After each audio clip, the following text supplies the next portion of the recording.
Donc, bienvenue dans le troisième et dernier volet de ce webinaire de sensibilisation à l'arrivée de la 5G sur les mâts d'éclairage public pour se préparer à la régularisation du règlement européen. Donc, aujourd'hui, jeudi 4 décembre, nous allons voir les droits, devoirs et redevances, les aspects juridiques qui payent quoi, qui décident, clarifier les responsabilités de chacun et vous pourrez ainsi en apprendre davantage donc, sur ce cadre légal. Avec l'éclairage à LED, l'éclairage électronique, d'une certaine façon, on a un peu ouvert la boîte de Pandore. Cette boîte de Pandore pour mieux nous servir et mieux s'adapter à nos besoins. Mais quand même, une petite boîte de Pandore qui va mener certainement à la fusion des télécommunications vers le smart lighting pour aller vers la smart city. De toute façon, on est bien engagé dans cette voie-là. Pourquoi parler des mâts connectés aujourd'hui? Les mâts deviennent des structures hybrides, multi-usages, éclairage public, télécom, ville intelligente. Ce GIA, donc, ce sont de nouveaux délais, des nouveaux droits et de nouvelles obligations. Avec la nécessité d'un cadre clair, sécurité juridique, maîtrise des coûts, cohérence territoriale. Depuis novembre 2025, donc on est dedans, les opérateurs de télécommunications peuvent utiliser les infrastructures physiques publiques des communes. Ils peuvent en solliciter les informations via un PIU, un point d'information unique, et un accès en vue d'une étude de faisabilité technique. Alors, quelles sont les infrastructures impactées? Tous les éléments structurants des réseaux, tuyaux, mâts, conduits, chambres de visite, regards, armoires, cabines, etc., tours et poteaux. Tout ce qui concerne les bâtiments, structures associées, donc toiture de bâtiment, partie de façade, entrée de bâtiment. Mais en ce qui nous concerne, tout le mobilier urbain, les poteaux d'éclairage, les panneaux de signalisation, les feux de circulation, les panneaux d'affichage, etc., etc., etc. Et là, nous sommes dedans, nous sommes impliqués en tant qu'acteurs du monde de l'éclairage. Donc, quelques mots pour rappeler le sujet. Le règlement européen, le Gigabyte Infrastructure Act, le GIA, UE 2024-1309, applicable dès novembre 2025, renforce la directive de 2014 sur la réduction des coûts de déploiement des réseaux. Ce règlement vise à assurer un accès généralisé au haut débit, c'est-à-dire la fibre et la 5G, grâce à un cadre beaucoup plus ambitieux et contraignant. Mais ce texte impose aussi des délais de réponse stricts, la création, donc, comme je disais tout à l'heure, d'un guichet unique numérique et de nouvelles obligations techniques pour les bâtiments et les travaux publics. Donc, nous avions déjà abordé ces évolutions lors du premier webinaire que vous pouvez retrouver en ligne sur YouTube via l'adresse et le Q-code qui s'affiche. Cette transformation de l'éclairage public va clairement impacter les collectivités et les acteurs locaux. Le premier webinaire expliquait comment transformer ces contraintes en levier de développement et en nouvelles sources de revenus pour les collectivités. Alors, ces nouvelles installations font tout de même un certain poids. Et il faut également connecter ces small cells. J'en ai une ici, par exemple, à la fibre optique. Et nous avions discuté de ces questions structurelles et mécaniques qui concernent les mâts d'éclairage public, mais aussi comment relier ces antennes au réseau de communication. C'était le sujet du second webinaire qui concernait les mâts d'éclairage public et les fibres, où nous abordions les dessous de l'installation. Le second webinaire, donc, abordait ces aspects techniques, toute la partie génie civil, les réseaux d'énergie, la fibre, et également le rôle de chacun des acteurs pour réussir l'implantation de ces small cells. Donc aujourd'hui, autour de cette table, nous retrouvons Yves Le Hénaff et Alain Trémaud, expert AFE donc du sujet, ainsi que Joey Di Marco, président-directeur général d'une société de conseil toulousaine, qui sera notre expert juridique.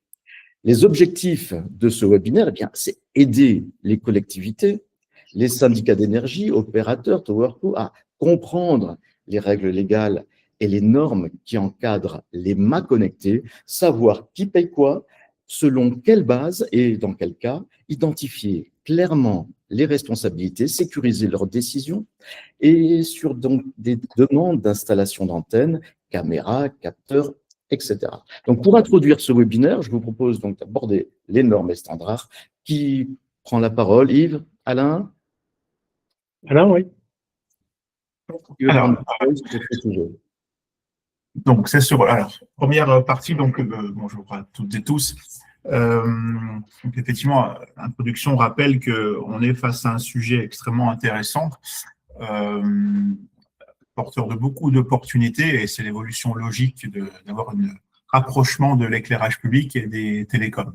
Il faut rentrer dans le concret, savoir comment on va faire. Donc, il sera présenté dans ce séminaire effectivement un cadre juridique sur lequel s'appuyer. Il y a, donc je dois jouer ce rôle de rabat-joie, il y a des éléments qui vont s'imposer à toute démarche. Ce sont les éléments en place qui sont d'ordre réglementaire, normatif. Donc, ce petit rappel que tout le monde connaît, il faut bien avoir en tête. Premièrement, donc, on va faire des candélabres qui vont associer l'éclairage et les télécoms. Donc, on aura les contraintes de l'éclairage et des télécoms. Donc, puisque c'est un mât, tous les équipements télécoms sont posés sur des structures métalliques. Bien sûr, ce sont des éléments extrêmement bien décrits en termes de calcul de dimensionnement à des fins de sécurité. C'est bien entendu, il s'agit de la stabilité, la tenue mécanique de ces ensembles.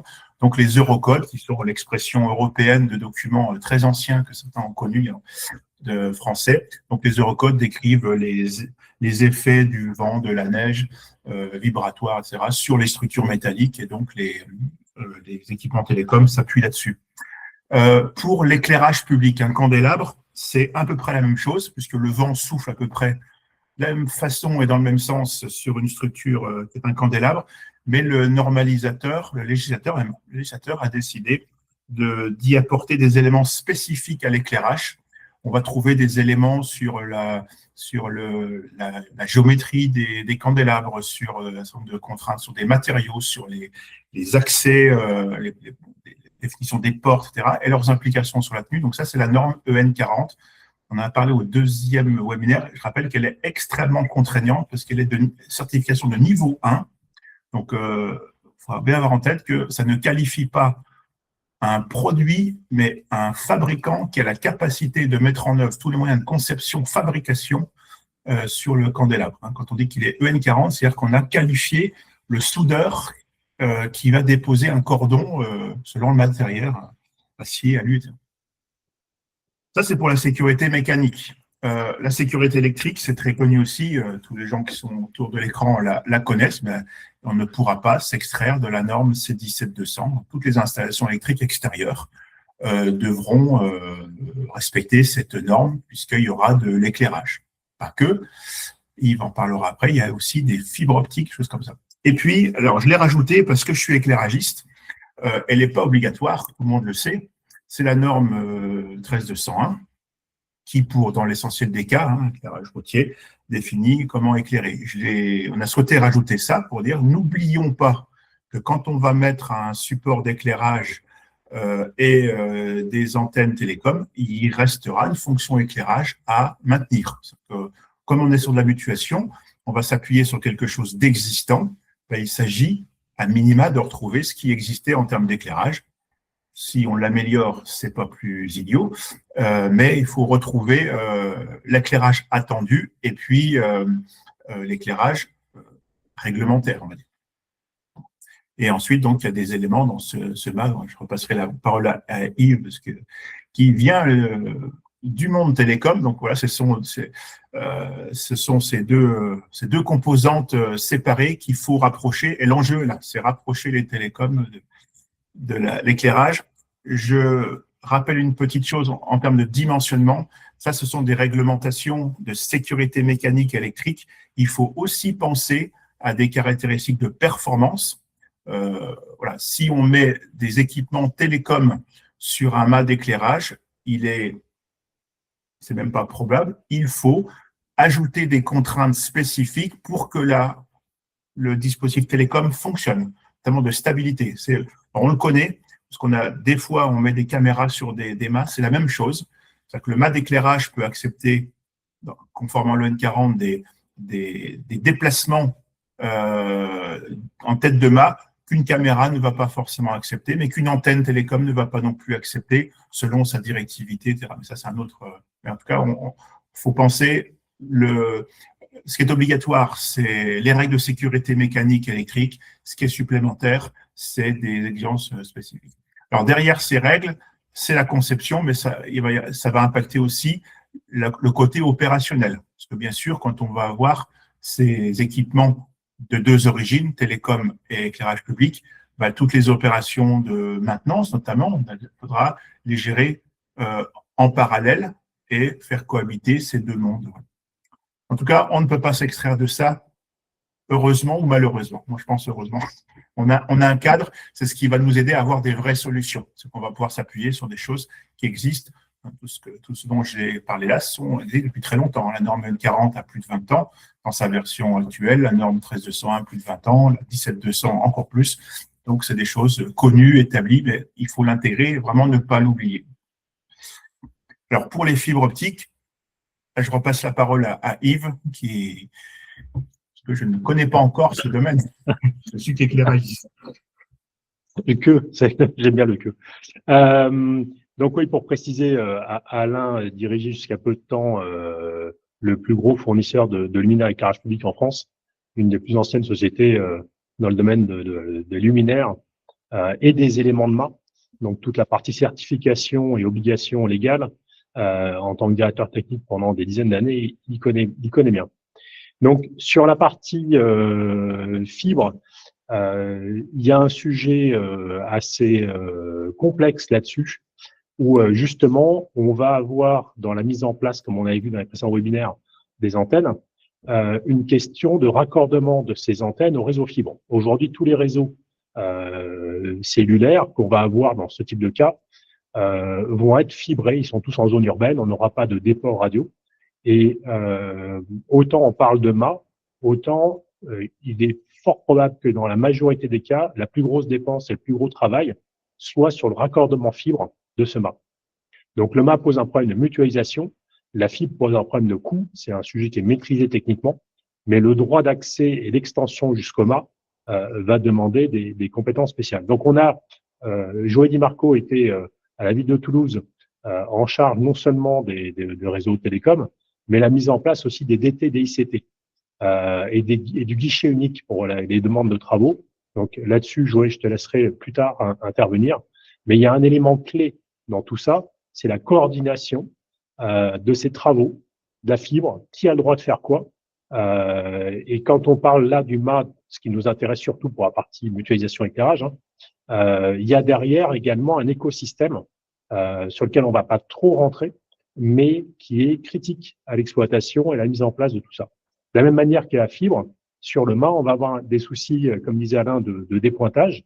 Un mât qui bouge de quelques degrés pour l'éclairage, c'est pas un souci.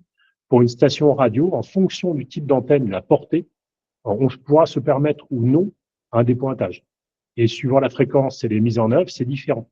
Donc le choix d'un mât et le choix d'une structure va nécessiter des calculs et des partages de documents entre opérateurs télécoms et l'exploitant en fait de l'éclairage public pour se mettre d'accord sur les fondations et sur le type de mât. Voilà. Donc, dans ce travail, on a globalement, pour reprendre les précédents éléments de webinaire, donc le mât d'éclairage public lui-même, on vient de le dire. On a une société généralement en France une structure de société qu'on appelle les TowerCo et qu'on retrouve dans beaucoup de pays de manière similaire. C'est une notion nord-américaine très développée, où c'est pas l'opérateur mobile qui directement met en place ses antennes sur un mât qui lui appartient, mais le mât et l'infrastructure, l'accès au toit, les tours, sont réalisés par des sociétés dont c'est le métier de faire ces structures immobilières, on va les décrire comme telles, pour accueillir des loueurs, que sont les opérateurs, donc en France, Orange, Free, Bouygues, SFR, et puis potentiellement des opérateurs privés. Donc, les TowerCo ont un rôle de mutualisation d'une infrastructure et économiquement, il faut que tout soit mutualisable et d'accès neutre aux différents intervenants. Elles sont sous contrôle de l'ARCEP en termes d'activité. Donc, il y a aussi, eux, un rôle de neutralité, un rôle de mutualisation, et c'est eux qui vont être l'interlocuteur, pour rappeler des municipalités très principalement dans les cas de mutualisation de mât d'éclairage public. L'opérateur mobile, bon, je passe évidemment, c'est relativement évident, et l'opérateur fibre, donc point caché, immergé de l'iceberg, c'est comment on connecte tout ça avec une distance de fibres et des fibres souvent dédiées, ce qui ne va pas être évident dans tous les cas de mise en œuvre. Le texte Gigabit Infrastructure Act, pour rappel, il considère les organismes du secteur public sur lesquels il s'applique comme un État, autorité régionale ou locale, un organisme de droit public ou une association constituée d'une plusieurs de ces autorités. Donc globalement, c'est PCI, communauté de communes, c'est assez large d'application. Alors, s'il veut passer à la suivante. Donc, Gigabit Infrastructure Act, on l'a rapidement vu. C'est quelque chose qui est dynamique encore actuellement sur les détails et la mise en œuvre. Donc, il y a un cadre européen. Il y a également un cadre français, on va voir juste après, légal qui est en cours de signature, et puis les décrets d'application, les différents documents sortent semaine par semaine. Donc, 12 mai 2026, la loi européenne doit être applicable en France avec des éléments. Le gouvernement s'est engagé à mettre en place un guichet unique pour les demandes auprès des collectivités. Donc, j'y reviendrai tout à l'heure. Et normalement, le point d'information devrait être vraiment fonctionnel un mois et quelques plus tard. Voilà, donc le Gigabit Infrastructure Act, au départ, c'était le code qui a permis d'arriver à la fibre optique. Il a été étendu à un certain nombre d'éléments pour tout ce qui est radio. Donc, le principe, globalement, c'est d'être capable de dire, si je veux accéder donc là, ce qui nous intéresse, c'est un mât d'éclairage public, mais sur des bâtiments publics, ce sera la même chose. Et je veux accéder à un mât d'éclairage public, je dois faire une demande à une collectivité. La collectivité a un système d'information géographique, un SIG, sur lequel on voit généralement le mât, les caractéristiques, les réseaux électriques, et puis séparément les réseaux fibres, tout ce qu'il y a autour.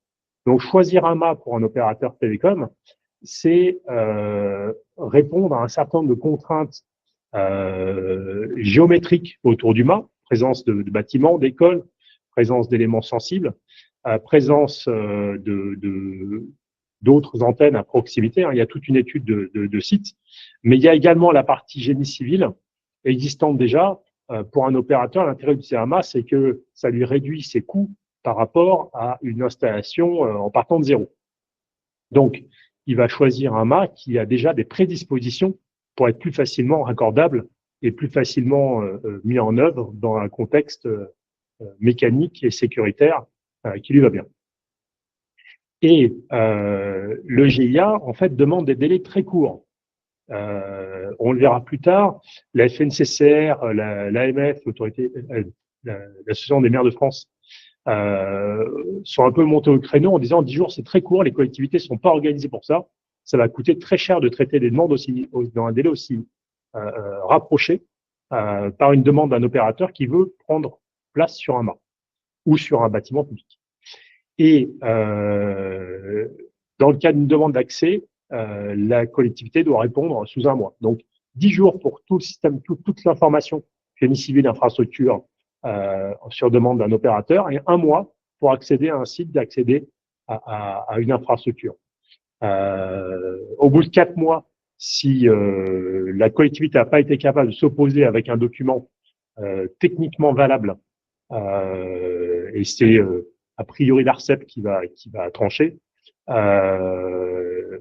l'opérateur a droit d'accès par défaut à l'infrastructure. Donc, il y aura un suivi coordonné des travaux. Ça, évidemment, c'est un vrai sujet. L'éclairage public, ça vit tout le temps. Et quand on prend place sur un mât, en fait, il peut y avoir 20 autres luminaires sur la même ligne électrique. Et à chaque fois qu'un des luminaires est maintenu, ça va couper l'électricité, ou va y avoir des consignations ou des contraintes sur les mâts. Fixer les redevances, ça va être un vrai sujet aussi. Les RODP, là-dessus, sont pas aujourd'hui établis. Et traiter des sujets, effectivement, toute la partie génie civil et puis partage du mât, évolution du mât. Il y a des vrais sujets à accompagner, à impliquer à travers cette mutualisation. Et je vais très vite là-dessus, mais les points remarquables, le texte, je vous invite à aller voir le texte lui-même. 40 pages, très détaillé. Il contient toute l'expérience de la fibre optique jusqu'ici. Donc, il y a des choses qui sont assez sioux à comprendre sur les capacités de sortie d'une collectivité qui veut ne pas accepter l'emport d'une antenne sur ses infrastructures. Il y a des capacités de sortie, mais qui sont quand même assez canalisées. Donc, il faut faire attention. Une collectivité ne peut pas juste s'opposer. Si elle s'oppose sans dossier en bonne et due forme, le refus sera évident de la part de l'autorité. Donc là, dans le cas qui nous intéresse, le texte mentionne désormais des infrastructures, avant c'était pour la fibre, le sol, toute l'infrastructure sol. Maintenant, il y a y compris le mobilier urbain, tel que des poteaux d'éclairage. Panneau-signalisation, on n'en parle pas trop. Il n'y a pas vraiment de capacité sur la panneau-signalisation. Feu de signalisation, c'est un sujet sensible. Là, l'opérateur on ne pourra pas le laisser couper le feu de signalisation s'il intervient sur son réseau électrique. Voilà, gare de péage, etc., etc. Là, on est sur des micro-cas qui ne sont pas des cas génériques. Là, il n'y a pas 11 millions de points comme pour l'éclairage public. Transparence en ce qui concerne l'infrastructure physique. Voilà, il y a des éléments qui peuvent être demandés par l'opérateur et la collectivité doit y répondre obligatoirement dans les 10 jours. Donc ça, il va falloir l'organiser. Mise en application en France du GIA, donc Gigabit Infrastructure Act. En fait, c'est fait via une mise à jour du Code des postes et communications électroniques. Donc, c'est applicable au 12 mai 2026. Alors, le Sénat doit encore signer le texte, mais il est en cours de signature. Et pour les petites communes de même 3500 habitants, comme c'est compliqué, on venait de le voir, tous les documents, les éléments, c'est sous-traité en fait par ces communes à des syndicats d'énergie très majoritairement. Ils savent pas encore répondre, ils savent pas encore de quoi on va leur parler. Donc, il y a 1 an de répit avant la mise en œuvre pour les petites communes. Je passe là-dessus, mais c'est le texte qui est en cours de vote au Sénat qui mentionne comment le GIA est repris dans le CPCE, le Code des postes, avec les différents items. Il est repris tel quel. C'est très simple. Alors, je voulais pas te couper, mais je voulais juste te dire une chose, c'est que c'est un règlement européen. Ce n'est pas simplement national. Vous pouvez retrouver ces textes dont parle Yves sur le site de la Communauté européenne. C'est une uniformisation de l'ensemble des pays. Vous allez retrouver les mêmes choses en Belgique, en Italie, etc. On est vraiment sur une politique européenne. Et on va rajouter le petit lien justement vers ce texte après le webinaire. Merci Yves. Donc, qui décide quoi? Hop là, j'y vais. Donc là, c'est là où il y a un vrai sujet de partage et de collaboration. À la base, quand on met en place une infrastructure de télécommunication cellulaire, il y a un certain tuyau, on va dire, d'autorisation et de projets de travaux. Pour l'éclairage public, il y en a un aussi. Donc, comment on cumule les deux, c'est le sujet. Et en pratique, qu'est-ce qu'on doit faire? Il y a le mât lui-même qui va être un point sensible parce que c'est un élément de sécurité et c'est un élément où plusieurs vont intervenir, le reclabler, le toucher, le modifier. Donc ça, il faut le prévoir très en amont. Et c'est pour ça qu'il y a des solutions techniques qui existent sur lesquelles il y a plusieurs projets en cours dont certains nous collaborons. Pour avoir des solutions un peu clés en main qui créent des barrières pour que chacun puisse travailler sans s'occuper trop des obligations de l'autre. Voilà.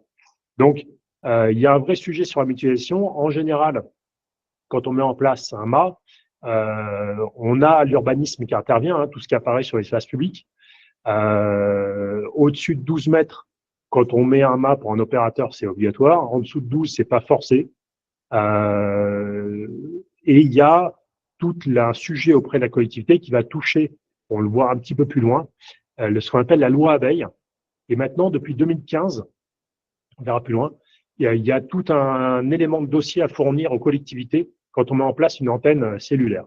Donc, il y a une partie réglementaire télécom qui touche que la partie télécom. Et là, quand on dit qui décide quoi, on ne va pas aller creuser les obligations d'un opérateur télécom sont des gens sérieux qui font leur boulot et à partir de là, s'ils font une demande pour poser une antenne, tout va être respecté. Il ne faut pas trop se poser de questions là-dessus.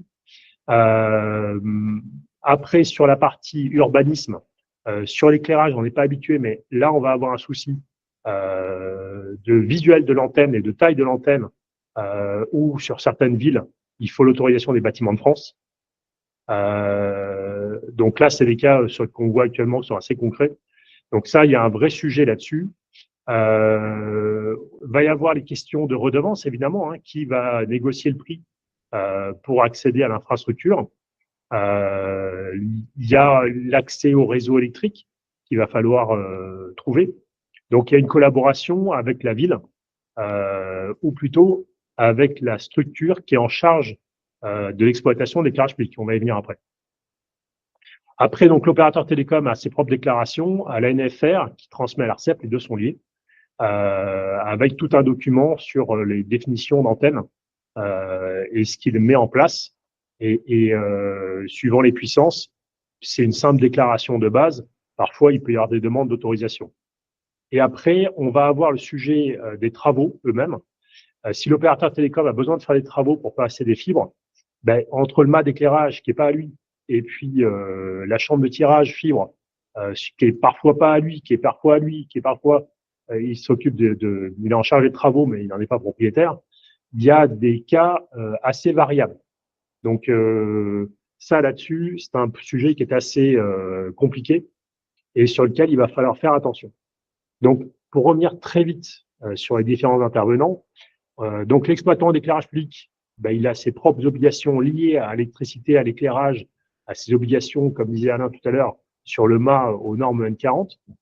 Ensuite, la commune elle-même, l'éclairage public a un rôle de police. Si jamais l'éclairage s'arrête et qu'il y a un accident, la responsabilité pénale du maire est en ligne. Donc, c'est ça qui pose problème aussi à l'opérateur télécom s'il touche à la partie mât et que l'éclairage s'arrête. Il y a un domaine où qui est autorisé à toucher à quoi. Donc, pour éviter les erreurs, ben, on ne touche pas à l'éclairage public. Après, il y a une partie opérateur télécom, donc l'antenne qui est en tête de mât, qui lui-même, l'opérateur télécom, vu qu'il y a dedans en dessous une towerco qui est dans la boucle, la towerco va fournir un support physique qui répond aux obligations et aux normes de l'opérateur télécom. Et on parlait de mécanique et résistance au vent, flexion, dépointage. Il y a un certain nombre de sujets où si on met une petite station de 3 à 5 watts, on va porter à 100 mètres, 50 mètres, les questions de dépointage sont pas très gênantes. Si on met une antenne à 12 mètres avec une puissance d'émission de 80 watts en zone dégagée, on va avoir une portée de plus d'1 kilomètre. Là, le dépointage devient un vrai sujet. Donc, il y a des points qui vont nécessiter que chacun sache exprimer son cahier des charges au moment de l'échange. Donc, on a vu le sujet du guichet unique. Nous, on pense que c'est pas suffisant. Un opérateur va faire une demande pour accéder à un point.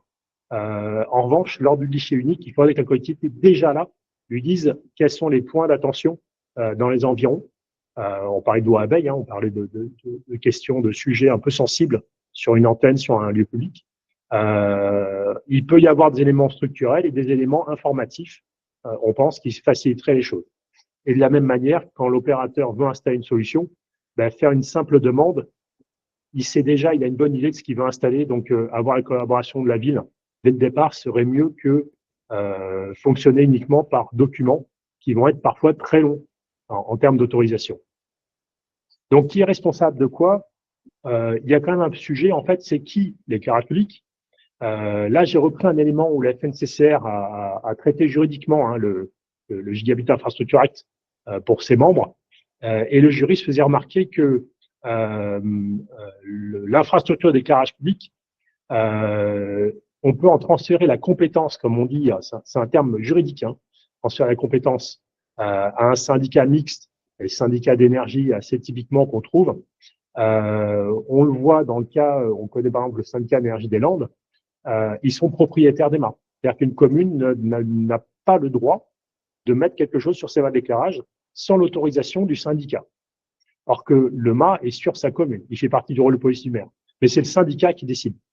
Donc, il y a un transfert de compétences, mais également, il faut savoir que juridiquement, les fruits et les produits de cette propriété vont revenir au syndicat. Donc, la redevance, par défaut, revient au syndicat d'énergie ou à la collectivité à qui l'infrastructure a été transférée.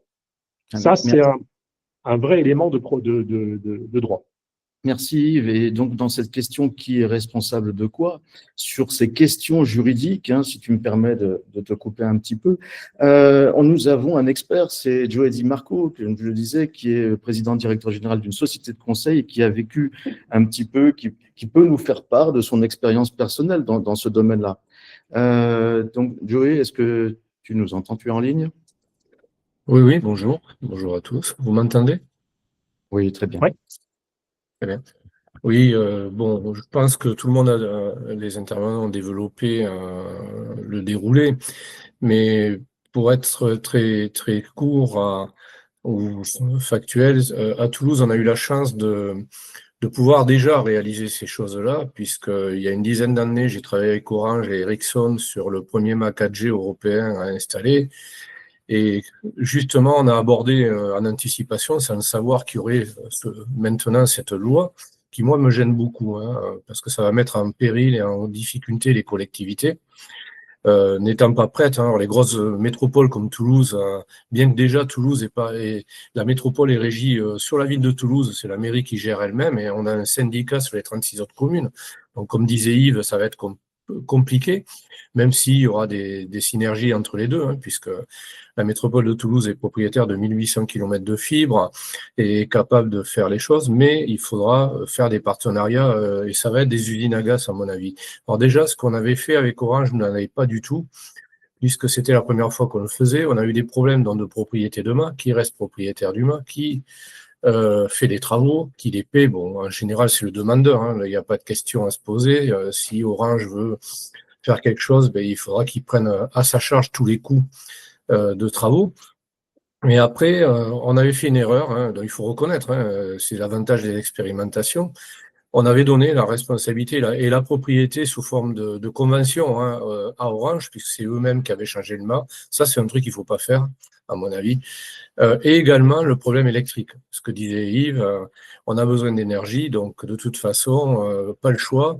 Et pour exemple, on a été obligé d'installer donc la double trappe qu'on vient de voir sur le schéma était très intéressante, puisqu'il faut des organes de coupure différents entre l'antenne et l'éclairage public. Mais également, il a fallu installer un branchement électrique à côté. Alors déjà, ça a pris 18 mois pour que Enedis vienne raccorder le mât. Voilà. Et également, il faut prendre en compte aussi que les villes ont été aménagées, les revêtements ont été refaits. Donc, les villes vont voir d'un mauvais œil une demande des fois d'un towerco ou d'un opérateur de dire moi je vais casser la rue parce qu'il va falloir que je fasse des travaux. Alors à Toulouse, on a, je ne sais pas si tout le monde le sait, avant que je quitte mes fonctions, on avait lancé une expérimentation 5G privée sur lequel justement on avait installé des antennes sur des mâts d'éclairage public en partie ou sur des bâtiments. On a fait à peu près la totalité. Et en ce moment, il y a une consultation qui porte sur plusieurs dizaines de millions d'euros sur le déploiement d'un réseau 5G privé, mais qui va dans le sens, à mon avis, de l'histoire. Pourquoi? Parce que dans ce projet, il est prévu que la métropole maîtrise les small cells, c'est-à-dire que elle les raccorde elle-même, elle les met à disposition et elle puisse c'est justement le MAC, merci, je ne sais pas c'est qui le propose. C'est toi, Yves. Ouais. Voilà. Et on voit bien en bas l'armoire électrique, et ça, il faut l'éviter, à mon avis. Voilà. Et là, aujourd'hui, la métropole, on a travaillé avec Yves déjà sur, comme on disait, dans quelques années, l'éclairage public fera de temps en temps de la lumière. Et voilà les antennes qu'on a installées sur la prairie des Filtres pour la Coupe du Monde de rugby. On voit que c'est hyper chargé, puisqu'il y a de la vidéo également. Mais l'avantage de cette opération qu'on avait menée a été validé par le fabricant du mât, puisqu'il faut, pour que les gens comprennent, on a émis des petites antennes, mais c'est à peu près la taille A4 et ça fait 11 kilos, chaque antenne à peu près. Et Nokia, c'était du matériel Nokia. Voilà. Mais il y avait aussi une demande de respecter le RAL, dans la couleur, pour essayer de le noyer dans au maximum, etc. Donc moi, je pense que la solution que Toulouse est en train d'adopter est pérenne et bonne. Pourquoi? Parce que l'idée, c'est comme à Toulouse, depuis des années, on travaille en coordination totale. Moi, puisqu'il y avait un seul pilote. Donc, depuis quelques années, nous raccordons les mâts d'éclairage public avec des réseaux fibres, déjà en anticipation. Physique, sans qu'il y ait automatiquement la fibre. Mais dans chaque rue ou aménagement maintenant, il est prévu de faire des aménagements, de raccorder avec, un réseau télécom, puisque la ville de Toulouse et la métropole gèrent elles-mêmes ces réseaux. D'où le guichet unique dont faisait Yves référence, DDT, DICT, parce que si on laisse faire n'importe quoi, moi j'ai peur de rien, j'y suis plus, mais ça va être une usine à gaz, à gérer, puisque chacun aura un petit bout, l'éclairage public aura un petit bout et son réseau. Si on met un branchement électrique sur une petite notion, bon après c'est un branchement, c'est Enedis qui va y être, mais venir faire des gros travaux électriques, après faire des travaux de télécom. Et quand on parle de TowerCo, les TowerCo, puisqu'on avait, nous, été approchés par ATC à l'époque, qui voulait intervenir et prendre le monopole, là il y a un danger, c'est-à-dire qui va contractualiser avec quoi. Donc, vous allez avoir bientôt des TowerCo qui vont aller voir les collectivités, dire vous vous occupez de rien, nous on va faire pour vous et on va prendre. L'idée quand même, c'est de prendre les redevances à leur charge. Donc, ils paieraient à l'éclairage public, mais eux, ils prendraient la marge derrière. Et puis, des quatre opérateurs, des trois bientôt, puisqu'il y en a un qui va être absorbé, SFR. Donc, il y aurait, parce qu'on parle d'Orange, mais est-ce qu'il y a Bouygues qui voudra aussi? Free aura ces besoins-là, puisque on voit bien les zones blanches, puisque le mât que Yves a montré tout à l'heure, pourquoi il avait été posé, c'est qu'il y avait une zone blanche à cet endroit-là.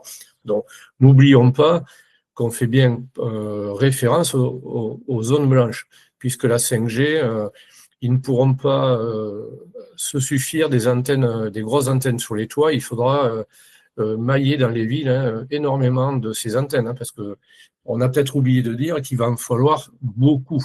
Alors l'avantage d'un mât d'éclairage, c'est qu'il y en a beaucoup, comme tu disais Yves, et c'est le seul organe qui existe dans toutes les villes du monde, même en campagne, on en a.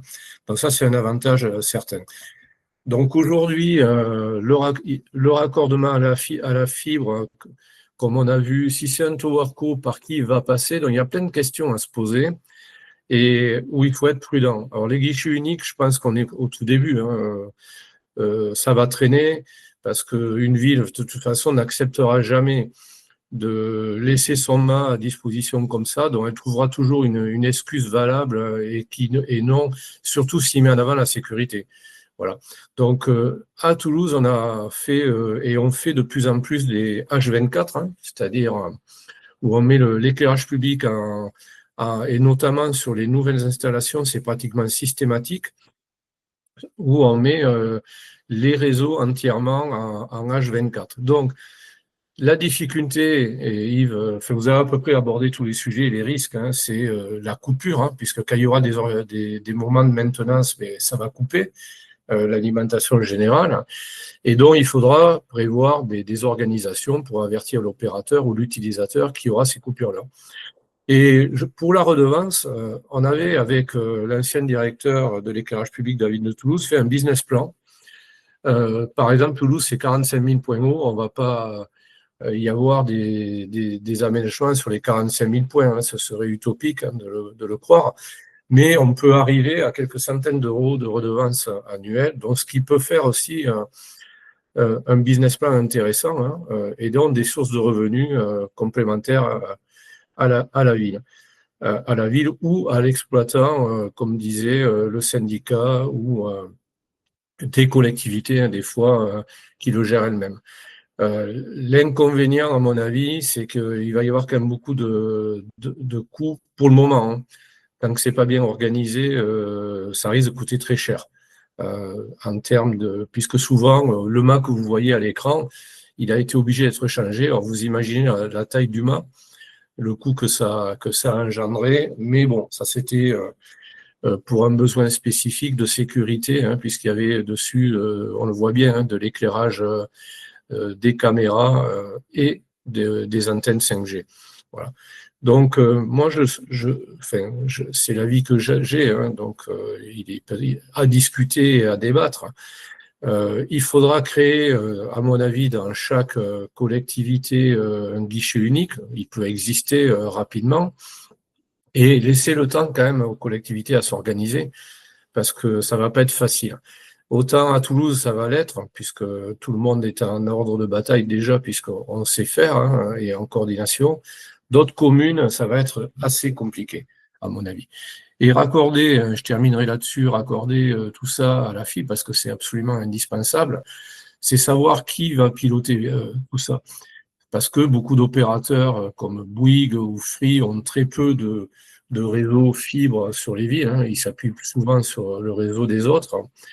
Et qui va faire pour eux. Donc, je pense que même déjà entre opérateurs, ça va être assez compliqué à faire. Mais moi, je verrais bien, comme quand il y a des aménagements de stade, etc., un opérateur leader qui pourrait travailler pour les autres. Parce qu'il ne faudra peut-être pas multiplier les antennes. Imaginons que sur un mât, on ait besoin des 3 opérateurs. Est-ce que le mât va supporter ça? Alors, on pourrait, hein, il suffirait de dimensionner le mât en conséquence, hein, mais il y a quand même beaucoup de risques là-dessus. Donc, on est au début. Je pense que l'idée, puisque j'ai vu, on en a parlé avec Yves l'autre jour, la FNCCR travaille sur ce sujet. Moi, je travaille beaucoup avec eux. Alors, l'inconvénient, c'est que c'est la partie éclairage public qui s'en occupe, hein, et il faudrait associer la partie FNCCR Télécom également, puisqu'on est sur les 2 sujets. Voilà. Alors, Merci beaucoup, hein, Joey, pour cette intervention et ce retour d'expérience. Dernier point peut-être, donc Yves, où en est-on? oui, justement, en fait, alors, Joël a tendu la perche phénoménalement sans le faire exprès dans le détail. Et en fait,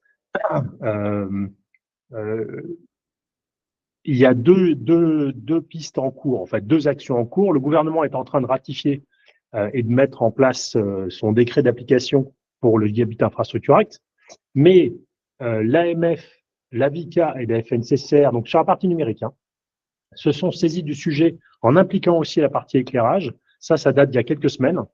Et ils ont, quelques mois, en septembre, ils ont justement saisi la Direction générale des entreprises, qui est le ministère de l'économie, hein, si on veut, qui a émis ces textes en disant, nous, attendez, on nous a pas consulté, il y a des choses très complexes. Et justement, l'expérience de Joey est unique, hein, je pense, en France. Il y a des sujets très complexes, il y a des communes très avancées sur les sujets techniques pour les mâts d'éclairage. Bordeaux aussi fibre ses mâts maintenant quasi systématiquement.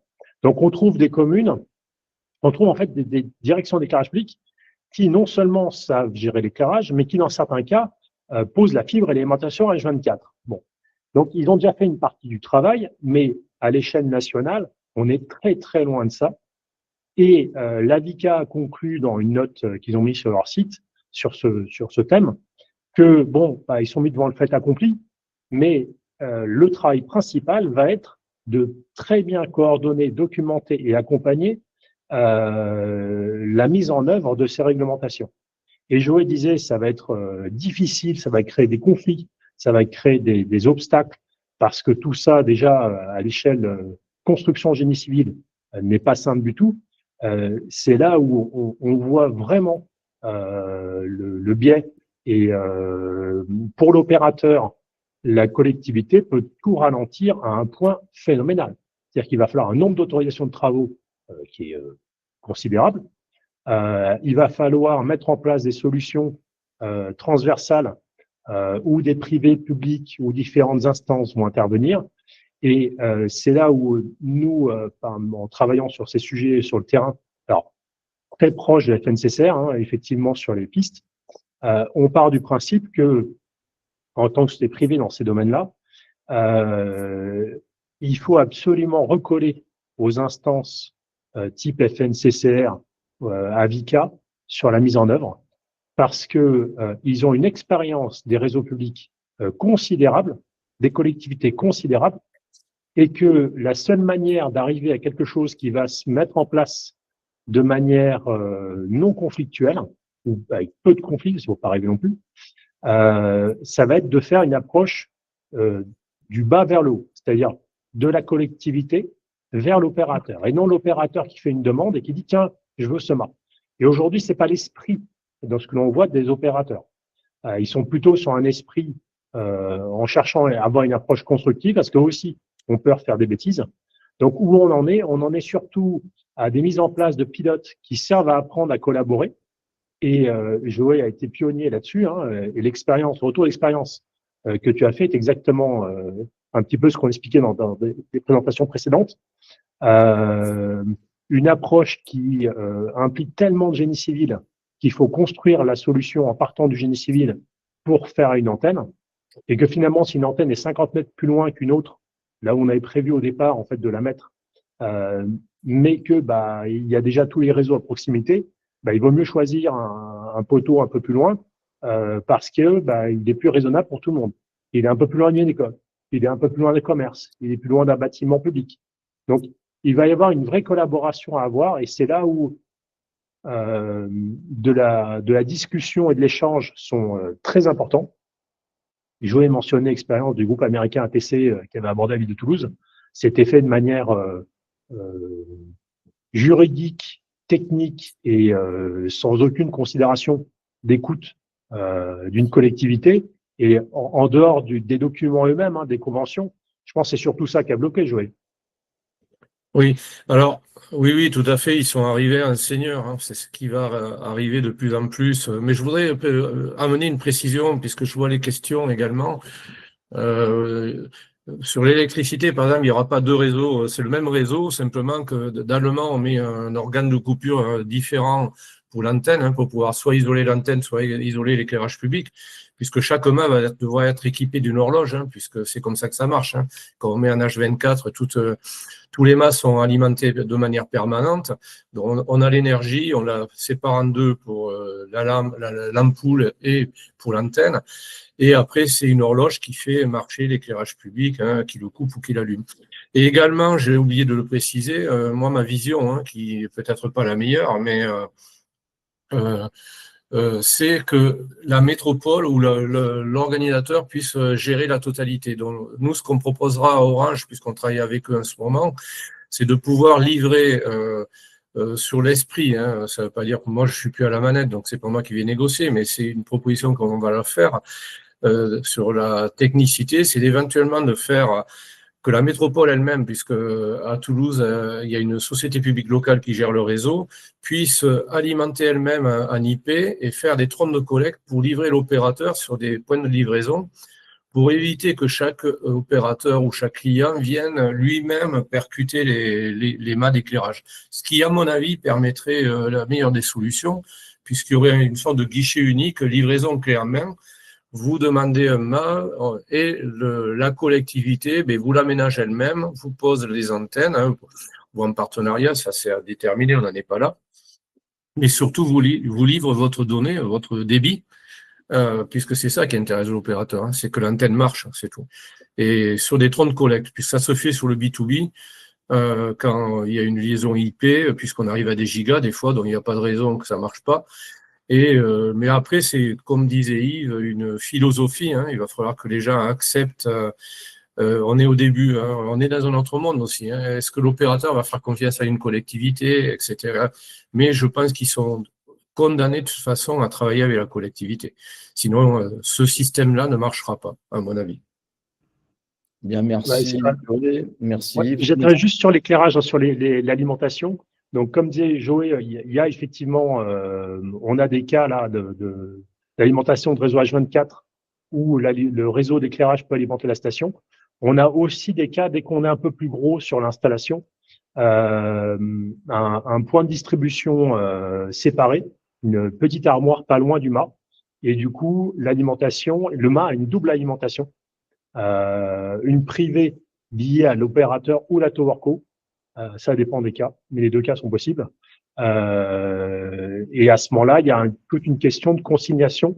Il faut que l'alimentation arrive dans le même boîtier. Alors, pour ceux qui sont dans l'éclairage public et là autour de la conférence, en fait, de toute façon, il faut que toutes les alimentations électriques arrivent dans le boîtier classe 2 pour que les gens de l'éclairage public ou les gens, même un électricien qui n'a pas été formé, ouvre un mât, retrouve tout de suite ce qui est évident et est capable de consigner un mât sans aucune équivoque. Donc là, la question du double réseau nécessite une collaboration un peu plus avancée, uniquement l'impose d'un mât sur un réseau H24 d'éclairage. Et puis les consommations et si c'est une petite antenne qui va connecter les gens sur 50 mètres, si elle tombe, si elle marche pas, bah il y a la tour principale, c'est son rôle, une tour macro, comme on dit. Ça marche très bien aujourd'hui, ça couvre beaucoup de monde. Donc le débit baissera, on traversera peut-être moins bien les vitres des nouveaux bâtiments athermiques, avec les vitres athermiques, mais en tout cas, ça fonctionnera si l'antenne s'arrête. Si l'antenne est plus grosse et qu'elle sert à connecter un petit village qui était dans une zone mal desservie jusqu'ici, c'est vrai que si elle s'arrête, c'est un problème. Et c'est là qu'il peut y avoir un double réseau. Ouais. Voilà, merci. Bien, merci beaucoup Yves, merci Joey et merci Alain. Merci à nos intervenants. Nous allons passer, avant de conclure ce webinaire, aux questions des participants. Et je vois deux personnes qui semblent très impliquées dans ce sujet. Damien Guiraudy, est-ce que vous pouvez prendre la parole et peut-être poser directement les questions à nos experts? Vous êtes là? Oui, bonjour, vous m'entendez? Oui, très bien. Ouais, merci. Effectivement, vous avez assez bien répondu déjà à ma question sur le fait d'avoir une seule alimentation ou deux sur les installations. Donc, j'ai compris que les deux cas de figure pouvaient se présenter suivant la puissance de l'antenne. Mais je reste interrogatif sur cette histoire d'armoires, enfin de mâts qui ne sont pas alimentés H24 chez nous. Est-ce que, et c'est un souhait fort de la collectivité de ne pas les alimenter à H24, est-ce que ça peut être un argument de refus de la pose de ces antennes, ou est-ce qu'au contraire, voilà, il faudra de toute façon qu'on trouve une solution, soit leur laisser la capacité d'alimenter avec leur propre réseau, soit nous-mêmes amener de l'énergie dans le mât H24. Voilà, c'est ce genre de questions que je me pose. Alors, je vais prendre c'est un cas concret qu'on a rencontré. Donc, la collectivité, en fait, l'opérateur ne demandera pas d'alimenter son mât. C'est-à-dire que s'il y a, soit c'est une alimentation H24 existante, ou il est facile de passer le luminaire en régime permanent avec des nœuds radio, différentes techniques que vous connaissez bien dans votre métropole. Mais dans le cas où il n'y a pas d'alimentation par défaut, l'opérateur télécom va prendre dans son projet de travaux, son projet de site, tout le sujet en main, y compris à amener l'énergie. Il y a deux manières d'amener l'énergie, soit directement 230 volts en pied de mât, soit il peut éventuellement amener du 48 volts, ce qui est dans certains cas un compromis pour la sécurité électrique, mais il sait faire, il sait très très bien faire. Donc ça, de ce côté-là, c'est justement là qu'il faut un peu de coordination. Il y aura pas, je pense, le sujet du GIA mettre un guichet unique, c'est très très loin d'être suffisant. Il faut effectivement de la collaboration sur ces sujets. Merci beaucoup Yves. Une autre question, peut-être Adrien Dubois-Mont. J'ai vu qu'il y avait une question. Est-ce que vous pouvez prendre un peu la parole et la poser? Je sais, est-ce que vous m'entendez là? Très bien, parfait. Parfait. Non, ma question, en fait, c'était un petit peu dans le prolongement de la question de Damien, mais j'ai eu les réponses que j'attendais avec l'intervention de Joël, qui a répondu un peu plus précisément, je crois. Mais j'avais une dernière petite question, c'était justement, on parlait des nœuds de télégestion. Est-ce qu'il y aurait éventuellement des problèmes d'interférence entre les antennes qui pourraient être posées en haut des mâts et les nœuds de télégestion? Je ne sais pas si ça a été étudié. Oui, ça peut poser problème. C'est clairement, certains nœuds de télégestion sont en 2 GHz ou 868 MHz, tous ceux qui sont en réseau maillé, ou LoRaWAN. S'il y a un émetteur à 850 MHz à côté d'un 868 MHz. Comme le matériel IoT type LoRaWAN n'est pas de classe très avancée télécom, les filtres ne savent pas soustraire les harmoniques du 850 MHz. Donc, il va y avoir des cas où ça peut poser problème. Néanmoins, je dirais qu'il faut un peu de recul sur l'expérience. Ça va dépendre de la qualité du matériel, des filtres sur le matériel. Si un matériel LoRaWAN est bien conçu, il marchera. S'il n'a pas de filtre en amont, ce qu'on appelle des filtres à ondes de surface, ça va être un problème. Si les équipements utilisent du LTE et sont en 4G, comme on en voit de plus en plus, là, il n'y aura pas de souci, étant donné qu'il est monté, on va dire, sous l'antenne. Il va pas être dans l'axe de rayonnement et il va pas être saturé par l'antenne. Donc, généralement, ça fonctionne sans souci. Et c'est comme quand vous êtes dans un immeuble et qu'il y a une antenne au-dessus de vous sur l'immeuble, vous pouvez téléphoner quand vous êtes au dernier étage de l'immeuble. Voilà. Faut voir ça comme ça. C'est-à-dire que aujourd'hui, vous avez énormément d'immeubles en métropole où l'antenne, elle est à 2 mètres, 3 mètres au-dessus du dernier étage. Et ça se passe très bien pour téléphoner ou pour faire du Wi-Fi. Ok, ça marche. Non, parce que c'est vrai que notamment pour les réseaux qui sont H24, sur le secteur, nous, on a tout passé en télégestion. Donc, sur tous les candélabres de certaines communes, il y a des nœuds de télégestion, voilà, qui sont quelquefois un peu anciens. Oui, alors je crois que sur votre secteur, ça dépend exactement des poches sur votre département, non? Il y en a certains qui ont un type de réseau et d'autres un autre, non? Oui, effectivement, oui. C'est ça. Ouais. Il faudrait me rappeler effectivement. Mais effectivement, là, il faut faire un peu attention. Suivant le type de nœud, il faut peut-être faire un test avant et d'approcher le nœud d'un réseau existant et voir s'il communique toujours. Ça, c'est des choses avec différents acteurs, nous on peut vous aider là-dessus, mais tout le monde peut impliquer sur les sujets télécom et infrastructures comme ça peut faire le test, mais il n'y a rien de tel que le test. Ok, très bien, merci. Oui, j'avais posé une question également au début du webinaire sur l'autorité. Vous avez parlé d'autorité qui permettrait de régler un peu les litiges. De qui parle-t-on? Alors, par défaut, c'est l'ARCEP. Oui. Donc, l'ARCEP, aujourd'hui, sur tout ce qui va être rayonnement, fréquence et droit d'usage, est habitué là-dessus. Et ce qui est assez étonnant, en juin dernier, ils ont émis un avis imposant à Paris Nord 2 de garder des armoires télécom et du matériel télécom sur son site en mentionnant la loi 2024-1309, le Gigabit Infrastructure Act, or qu'il n'est pas encore en vigueur. Ils ont dit oui, mais le sens de l'histoire, c'est les opérateurs privés peuvent mettre en place du matériel sur l'espace public et ça va être renforcé encore par les nouveaux règlements.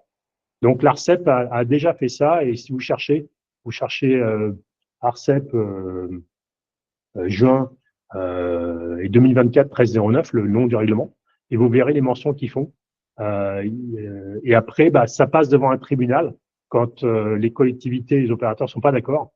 Là, il y a toute une procédure qui est beaucoup plus lourde. Ça, je pourrais en parler. Et, en tout cas, l'ARCEP intervient sur la partie onde en premier lieu. Je peux compléter sur la question sur l'organisme. Je complète parce que par curiosité, j'ai lu la directive, le texte européen, et ça renvoie aux questions qui se posent sur est-ce que c'est pratique à utiliser. Alors moi, je découvre ça et je fais un peu par analogie par d'autres textes que j'ai participé sur le domaine de l'éclairage. Il disait c'est un document qui est extrêmement constitué.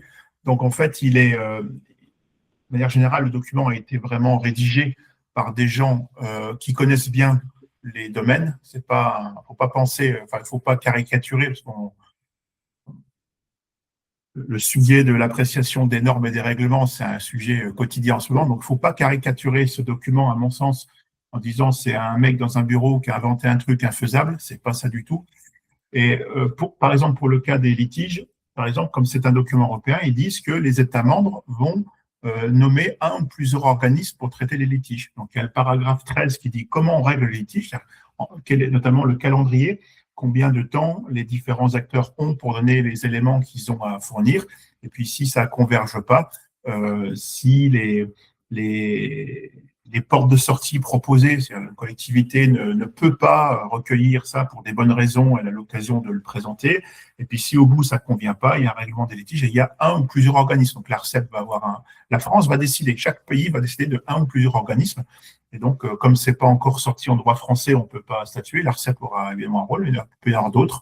Donc là, c'est le principe. Mais ça renvoie à une chose, de manière plus générale, c'est que on voit bien que ce texte, c'est un texte très, très, très complet, très bien fait. On voit que les opérateurs ont dû contribuer un peu à l'écriture, plus que les collectivités. Moi, je sens bien, étant du côté EP, je vois bien que c'est plutôt les télécoms qui ont écrit ça, parce qu'il y a un business assez fort à déployer. Donc, il y a quand même un intérêt d'avoir un succès dans le déploiement de ces solutions. Et le texte, il dit, en gros, en creux, c'est soyez intelligents, soyez pragmatiques, trouvez des solutions. Parce qu'une loi ne dit pas comment il faut faire, elle dit qu'est-ce qu'il faut faire. Donc, ils disent, voilà, d'ici, et c'est dans les intitulés de départ, il y a 20 pages sur le contexte général, c'est il faudrait en 2030 avoir un maximum de débit gigabit. Et c'est un texte qui est le pendant d'un texte plus ancien sur le déploiement du 30 mégabits. Donc, ils disent maintenant, il faut aller plus loin. On pousse, on oriente, on décrit un peu un cadre qui devrait permettre à tout le monde de faire. Et ce sera un problème d'exécution, je pense. Enfin, moi, ma lecture de Béotien dans ce domaine télécom, c'est que le succès ne dépendra pas du texte, mais dépendra de la bonne volonté, du pragmatisme des gens de trouver des solutions. Et moi, je suis peut-être plus confiant que Joël, mais qui a essuyé les plâtres il y a longtemps à Toulouse, par analogie avec d'autres solutions. C'est que moi, quand je vois des textes comme ça me rappelle des sujets liés à l'éclairage. On disait que ça ne marcherait pas, ce serait compliqué, etc. Et puis au final, quand il y a un business au bout et puis des gens de bonne volonté, progressivement, ça se fait. Ça prend du temps et il faut une démarche, notamment des pilotes, c'est repartir de choses réelles, savoir comment on fait sur un cas pratique et puis généraliser des cas. L'éclairage intelligent, tous les nœuds communicants qu'on a, ils s'en vendent des dizaines de milliers par an. On a commencé par des installations de 10 points connectés qui étaient un peu compliquées à faire. C'est plus facile aujourd'hui de déployer 3000 points que 10 points il y a 10 ans. Donc voilà, faut être un peu confiant, et le texte, alors il n'est pas, comme tous les textes comme ça, pas sympa à lire, ça prend du temps de dire, mais c'est vraiment, moi je trouve, c'est quand même bien fait. J'ai beaucoup travaillé sur l'arrêté de nuisance lumineuse où il y a beaucoup de gens qui ont caricaturé en disant que c'était stupide, que ça ne marcherait pas, c'est des contraintes insupportables. Finalement, le texte a été appliqué, il est très, très appliqué. Et ça n'a pas été un drame, et ça a un bénéfice. Voilà. Donc, c'était ma perception personnelle, ça n'engage que moi. Je pense qu'on va pouvoir arriver à la conclusion de ce webinaire. Bon, je voudrais remercier Joël, Yves et Alain, nos experts du jour, nos experts AFE. Vous rappelez que l'AFE et l'AFE Midi-Pyrénées, c'est votre réseau, c'est votre outil. Vous pouvez nous solliciter pour ce genre d'intervention, voilà, à condition que ce soit effectivement des sujets collectifs qui intéressent tout le monde. Vous rappelez bien les adhésions forcément à AFE puisqu'on arrive en fin d'année pour la prochaine année et puis les formations AFE que nous pouvons faire en région. Il suffit d'une 8 à 10 personnes simplement et nous pouvons faire venir l'intervenant sur place. C'est beaucoup plus confortable pour tous. Eh bien, merci pour votre participation, merci pour votre présence, merci à tous et à très bientôt. Merci. Merci à tous. Au revoir.